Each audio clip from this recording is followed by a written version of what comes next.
One Nation leader, Senator Pauline Hanson, is in Queensland. She's probably staying in Queensland because, not being an AFL official, if she left, she might not be allowed back in. What do you reckon's going on with these borders in your home state, Pauline? That's about right. You know, we're about 57 days outside the Queensland state election. Annastacia Palaszczuk, and the way she's handling the Queensland border situation to allow the AFL representatives of the families, 400, to come into Queensland.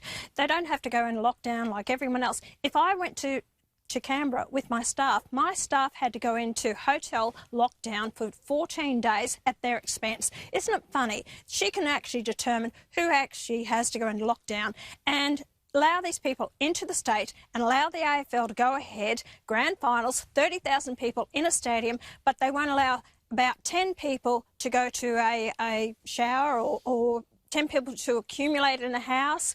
It is just absolutely, I'm so angry about this.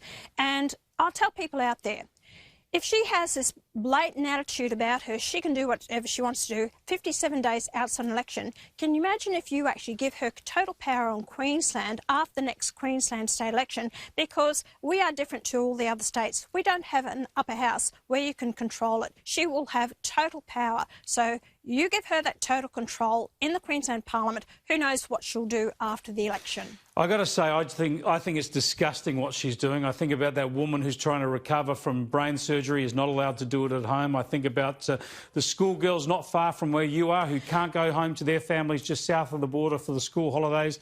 The hardship and trauma created for small business and the like. This is terrible. But is Annastacia Palaszczuk playing good politics here? Will this work in the state election? Do Queenslanders like the fact that she's basically snubbing anybody south of the border and saying she's putting Queenslanders first?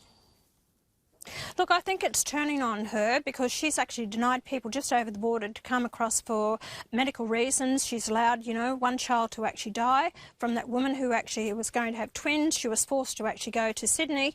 And these things, people will play on people's minds because, you know what, it could be one of their family. It could be the neighbour next door. And I've also said this previously, that a woman that I know of, she was quite prepared, and I pleaded with Miles's office to let her have that hysterectomy that she needed. She was on death's doorstep, but she had to go to GoFundMe page to raise the money to actually have the operation, which was much needed to save her life. They didn't give a damn about it. Talking about Queenslanders' lives, what a load of BS, and said Queensland hospitals are only for Queenslanders. You know, this is federal government funding. All hospitals Australia-wide should be there for Australians. Well, your whole shtick has always been One Nation, of course, the name of your party, but this is such a divided nation at the moment with these state borders. One unlikely ally with you when it comes to state borders is this former Prime Minister. I basically don't agree with border closures anywhere. You know, it is a national economy, and the economy is going to be stronger if people can move. Unless you had big emergencies, and we had an emergency on the New South Wales-Victorian border, which is now abated broadly, I think. The case for keeping border closures is, I think, is a very poor case. Paul kidding there, Pauline Hanson. He's right, isn't he? We're supposed to be one nation, and it's not just an economy. When you're talking about economy, that's people, that's society, that's livelihoods. Exactly right. Chris, remember months ago that I wanted to take to this High Court challenge, and I got plaintiffs that lined up to actually, you know, made a standing so it can take them to the High Court. That the federal government didn't see it through. If they had it done, probably a decision may have been handed down now. She's talking about keeping the border shut possibly till Christmas and beyond that. Like I said, if people in Queensland are stupid enough to actually vote for her, then expect what you're going to get out of this.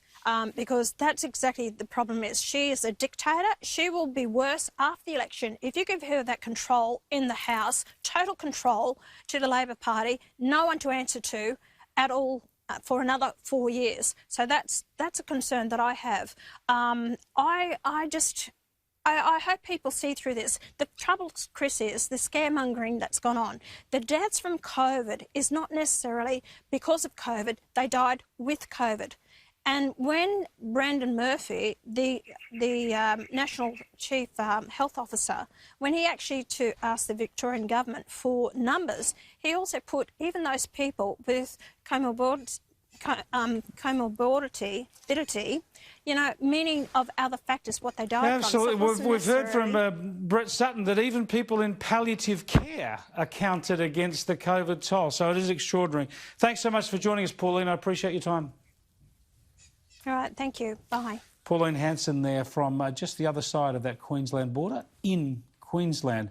Really difficult situation there. But at the moment, Annastacia Palaszczuk pretty popular for doing this stuff. Let's have a look at Johannes Leek's take on this for the Australian tomorrow. And he's got Chairman Daniel Andrews there saying, let's get back to work and see business reopen. Well, what would you call that?